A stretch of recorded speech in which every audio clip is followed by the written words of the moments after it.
and the president is. This is a lie. This is a lie. I'm a mobilizer. I'm on ground. I move. For example, I came from Karamoja sub-region.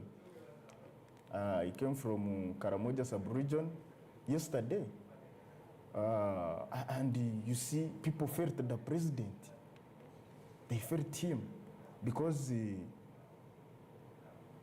Karamoja was one of the region that was behind in terms of very many things. Infrastructure, great education system, water supply. But now you go to Karamoja and see. You go to Karamoja. From Mbare, to Soroti, to Katakwi, that route to Moroto is all tarmac. Listen, it's all tarmac. Go to their water supply. President has tried to construct dams. We all know that Karamoja is ever dry. You know that? I don't know whether you know. I will definitely want to But the president has tried to construct dams, and Karamoja people are now having safe and clean water for drinking. Anglin, let's talk about that. You say he has tried. Let's note that he's running for the 7th term, and the ruling party is emphasizing continuity of pretty much and stability. Now, the question definitely is, how is your campaign preventing the narrative of more of the same? 7th term, he's still trying, that is your argument. But we ask, why isn't this more of the same, and instead showing voters tangible improvements from past terms? How are you navigating that? No, you see, I don't want you people to separate reality from the one making it. We are in reality. This is not a fundraising. We are in reality. If you are talking of 7th term and continuity, it's the reality. It's reality that Ugandans are voting the president because of what he's doing to them. That's why, if Ugandans doesn't want the president to continue, they will not vote him. So we are in reality. This is not a fundraising message. This is realism. Yes. A very interesting question. I definitely want to also bring in our other panelist who is joining us this very morning, Jolly Jacqueline Kamushaba, who is the NUP Deputy President for Western Uganda. She is definitely with my colleague, Hakim Wampamba. Very good morning. Thank you so much for joining us. We're definitely delving into just how these political parties, even these campaign trails, how they're navigating beyond the noise to actively engage with the voters. And I want to find out if that situation from the National Unity Platform is being handled differently. Hakim. Well, a very good morning to you. I do not want to... To Kamushaba, the National Unity Deputy President in charge of Western Uganda. I must Unity Deputy President in charge of Western Uganda. I must say, so far, so good. The reception has been massive amidst intimidations and scaring our supporters. But we must say people are yearning for change, and the change they want, their hope is in our party. That's the advantage that we have. So even amidst the challenges that may seem that hard, people are daring and are reaching out to us, giving us a signal that their hope is within us, and we are ready to deliver. How differently are you doing it? Are you doing it the conventional way of rallies only? Are you getting some other innovative ways to ensure that you can reach the person at the lowest, level? I've heard the NUP president, your president, say that he wants to meet at least 15 million voters. How are you reaching them beyond the conventional ways? Well, prior to the rallies, we had done a massive door-to-door mobilization, and that's the assignment that I had for Western Uganda. We went door-to-door, we attended burials, we attended church services. We have the message They are just coming to... Are you, because I understand and I've had your strategy to ensure that you can also reach people using mass media.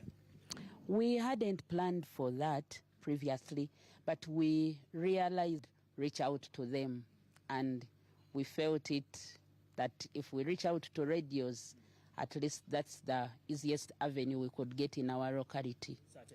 And how has the assessment, what is your assessment of the campaign trail so far? Because today the NUP is entering into the 37th day on the trail.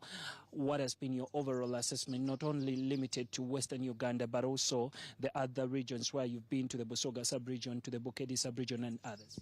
The assessment is really amazing. Our worry even before we came was in the Western, because normally the NRM wants to paint a picture that there is no, I think nope, let me not say opposition, because they've allowed others, but they want to paint a picture that National Unity Platform is not welcome in Western region. And we are comfortable with the reception that was given to us, because we know what went back doors behind the curtains. They were bribing people.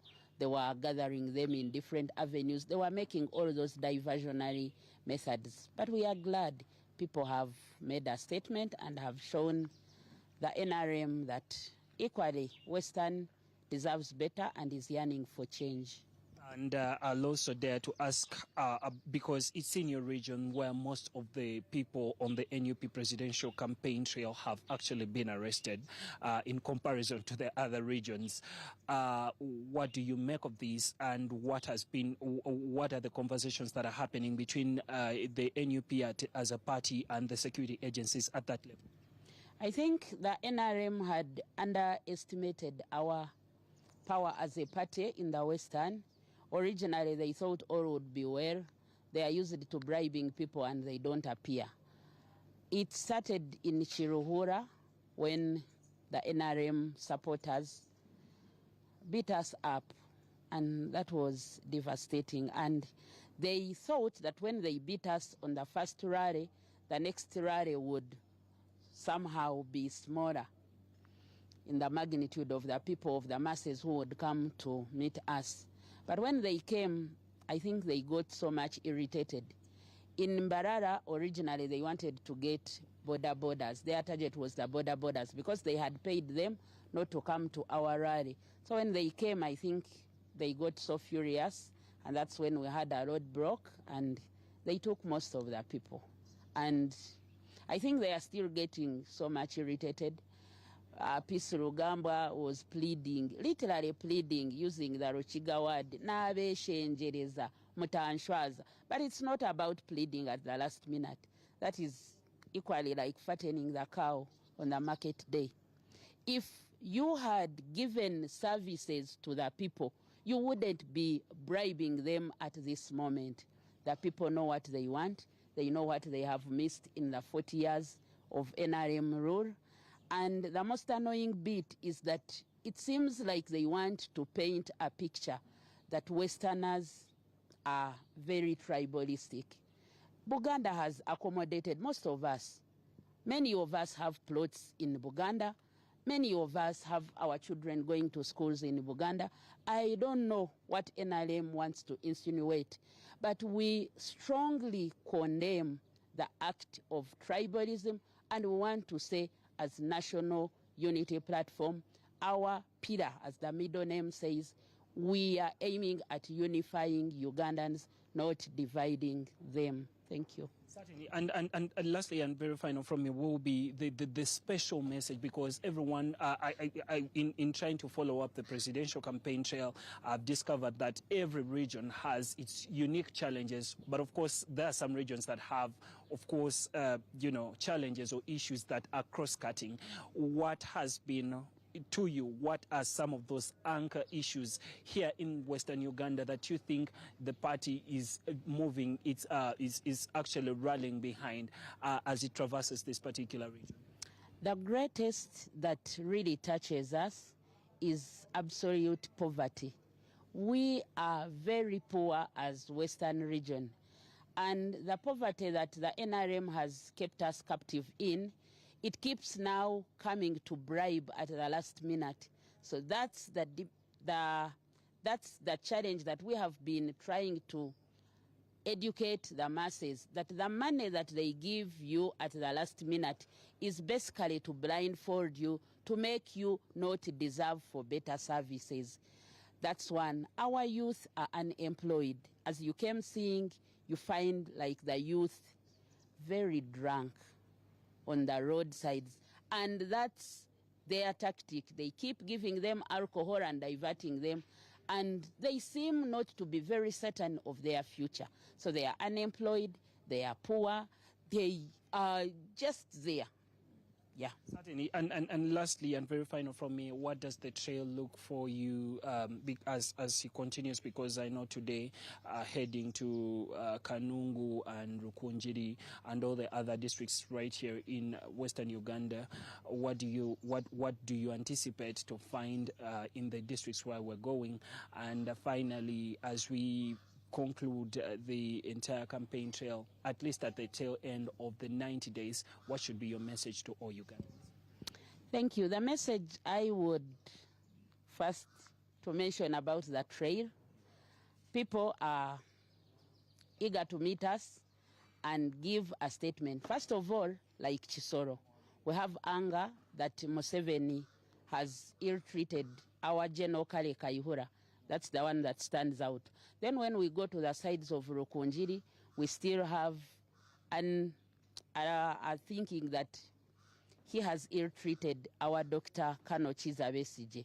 So we definitely want to make the statement clear that we do not love Museveni because he has imprisoned our people, even when they do not have a clear crime that he says they committed. So we want to express our anger by saying no to NRM for illegal detention of those that have a political ideology that is different from his. So we are going to express our dissatisfaction by rallying and welcoming our president in big numbers to send a signal that we deserve better. Well, right there you have it from the Deputy President of the National Unity Platform from Western Uganda. She believes that the message of the National Unity Platform has been received with warmth, at least for the people here in Western Uganda. And she believes that a hybrid sort of campaign that tries to actually absorb and bring in the things as such as radio stations and TV stations to be able to send the message far and wide can actually do great in terms of ensuring that the National Unity Platform's message of a new Uganda and the NUP manifesto that focuses on the 11 priority areas is actually received right as I get back to you, Tracy, at the Political Command Center. Well, thank you so much, Hakeem Wampamba. They're speaking to the deputy for the National Unity Platform, Jolly Jacqueline Kamshaba. Now, let's come back here where I am with Agaba Anglin, who is the National Resistance Movement mobilizer. How do you beat the allegations of that nature? Bribery, intoxication of supporters, the members of the National Resistance Movement that have allegedly beaten up supporters of the National Unity Platform, that there were court videos, that, evidence is all over the place. How do you beat allegations that your idea of engaging with voters seems to be stopping or halting any others that might want to engage of the parties that you do not necessarily agree with? Well, I want to categorically state it very clear that whatever Ndugu Deputy President has said is null and void. For example, I have seen her claiming of bribery. I don't know what she means by bribing, because she has said one piece Rugambwa was seen. You see, this country has over 46 million people. And people are well-wishers. So, if she's talking of bribery, I really don't understand her. Because she's driving this debate into insinuation. And because, okay, is there any law that stops well-wishers from